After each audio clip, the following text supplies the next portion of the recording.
Folks, what's happening in Gaza is not complicated. It's starvation. As of July 2025, the United Nations estimates that every person in Gaza, 2.2 million people, is experiencing food insecurity.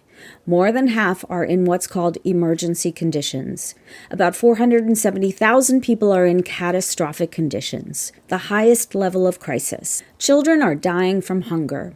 Their bodies have run out of fat, then muscle, then organ tissue. Their immune systems have collapsed. They are dying from infections, diarrhea, dehydration, and from the shock of being refed too quickly after weeks of nothing. Doctors report children with no muscle mass, infants with failing kidneys, families drinking salt water. The international system uses a scale to classify hunger. It's called the IPC, the Integrated Food Security Phase Classification.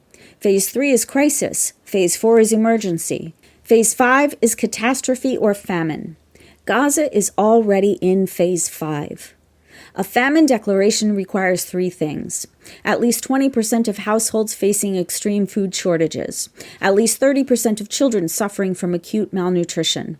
At least 2 deaths per 10,000 people per day from hunger-related causes.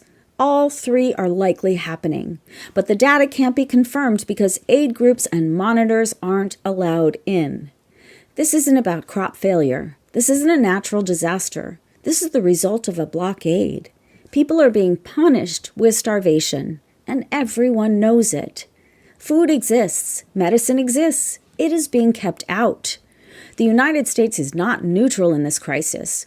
We are funding the Israeli military at over $3.8 billion per year, plus additional emergency packages. Our weapons, our money, and our diplomatic cover are enabling the blockade, the bombing, and the starvation.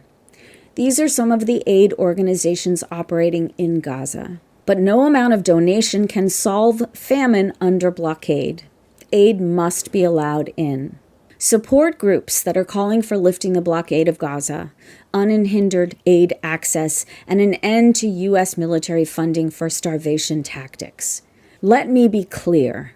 Opposing widespread starvation does not make you anti-Israel or pro-Hamas. It just doesn't. The fact that I even have to say that should make every one of us lose our fucking minds.